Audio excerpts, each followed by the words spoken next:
throughout this whole journey of discovering more about running and delving into the world of London Marathon, Arj Terry-Chalvum, who is our resident sport expert at BBC Radio London in the afternoons, he's been giving his top tips every single week in the lead up to London Marathon, and he's here, he's with me. You've made it, Arj. I am here. Thanks for having me, Shay. It's been incredible, isn't it? It's been fantastic to get all of your top tips throughout the last 4 weeks.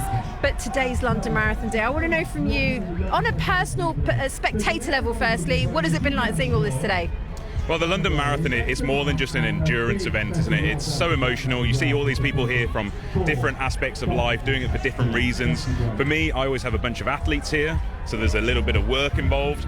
But also, to be honest, it's incredibly emotional just seeing people trying to go from maybe point A as a beginner to point B, no matter whether they've done running all their life or it's completely new to them.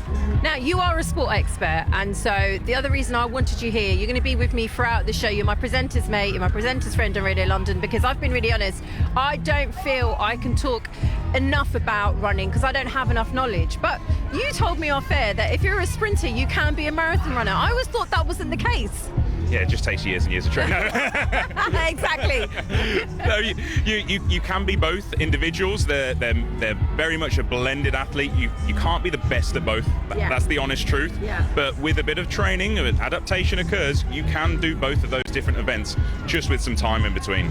So I want to just pick your brains around some of your sports expertise now. As we turn towards our left, we can see the runners crossing the finish line. Some of them are walking over, let's be frank. Some of them are running. How will they be feeling in the last, let's say, 100 yards, 100 meters even, heading towards that finish line? Yeah, so as you're finishing what might be a 4.5 hour, maybe even longer event, no matter how close you're getting towards that finish line, you and I think, oh, it's only 100 meters. You're actually thinking, I need that finish line to come closer. Your legs are heavy, your lungs are burning. You've lost focus now. You don't know quite where you are on the course. You're just seeing all these crowds and they're willing you on. It's emotional. A lot of people will be crossing that line and crying, and a handful of them will be probably vomiting as well, to be quite honest. Okay, I'm glad you mentioned that, because I have seen a few runners on the ground. They're being wrapped up with silver foil. Talk me through that as well. Yeah, so we want to ensure that every single runner is managed to a safe degree. This is a real maximal event. You can't do a marathon and take it easily, to be quite honest. And therefore your body is working at its absolute maximum. So your heart rate's going up, your ability to process energy is really dwindled now. And a lot of people will start going into perhaps a bit of shock because of the distance that they've covered and the speeds that they've covered. And the easiest thing to do is just be a little bit proactive, make sure you give them some fuel immediately, sit them down immediately. And obviously those silver blankets, they're really good for maintaining your temperature.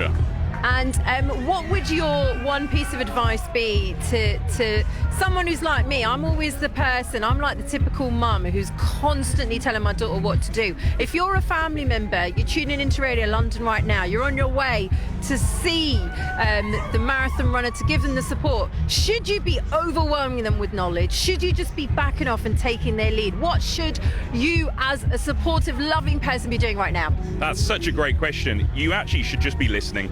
You need to give them a hug, give them some love, and just ask them how they're feeling. Don't tell them about what they did at mile this or mile that. They don't want to hear that. They just want to know that you were watching them and you were supporting them. Arj, you're going to stay with me throughout the show, aren't you, mate? Absolutely, I'll be here. And I'm looking forward to getting some more top tips as well as to what marathon runners need to be doing in the coming 4 weeks. Yeah, we've got some key advice to cover over those next 4 weeks. Fantastic. Thank you. That's Arj Terry-Chalvum there, our sport expert. He's also the founder of Performance Physique. You can get more details on performancephysique.co.uk.